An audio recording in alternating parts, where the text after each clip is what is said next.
Hey guys, it's Jonathan, Wrestling Talking the Shop, and welcome back to the channel. We're going to do Today in Wrestling History for April the 24th. On this day in 1983, 5 days after defeating Nick Bockwinkel to win the AWA World Heavyweight Championship, Hulk Hogan was stripped of the title as a result of his use of an illegal object to get the win. On this day in 1984, AWA Super Sunday was held in St. Paul, Minnesota in front of 20,000 fans. The event featured several competitors and talent who are now part of various Hall of Famers, in particular with the WWE. Nick Bockwinkel retained the AWA World Heavyweight title against Hulk Hogan. Lord James Blair's was the special guest referee for the match. Hogan appeared to have won, however, the title decision was reversed. On this day in, was that 1984? Okay. What day did he... when did he go to the WWF? I thought it was 84 when he went to, maybe not. Anyway, on this day in 1989, Big Van Vader defeated Shinra Himoto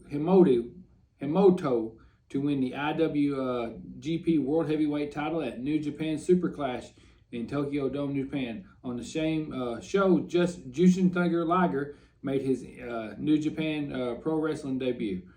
On this day in 1991, the second WWF UK Rampage event took place in the London Arena, was shown exclusively on Sky Movies Plus in the UK. In the main event, Hulk Hogan retained the WWF champion against Sergeant Slaughter. Also, the Rockers, with Andre the Giant in their corner, defeated the Oriental Express with Mr. Fuji.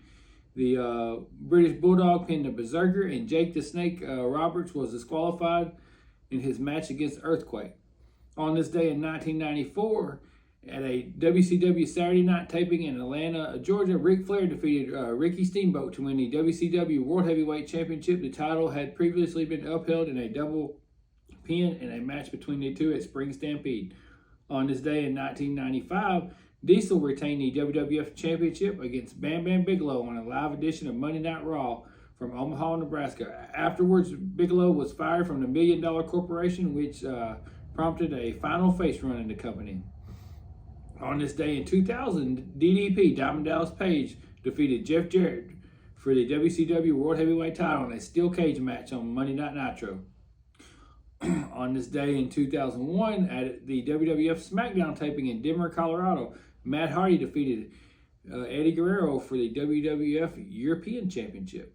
On this day in 2001, Johnny Valentine passed away at the age of 72. Big age discrepancy there, but 72 in River Oaks, Texas. He was the father of longtime WWF performer Greg the Hammer Valentine.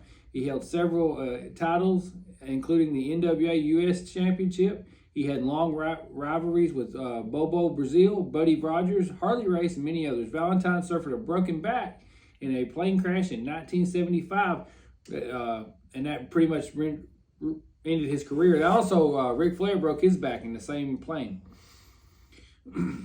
On this day in 2005, TNA Lockdown took place in Orlando, Florida, and was the first professional wrestling event where each match was held inside a steel cage. In the main event, AJ Styles defeated Abyss.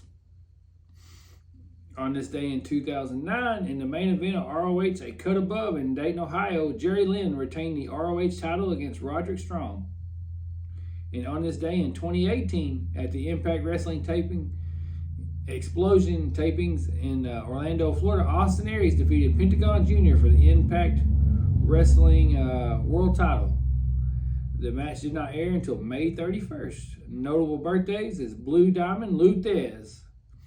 And that's going to wrap it up for Today in Wrestling History, guys. Thanks for watching. Like and subscribe. Hit that notification bell.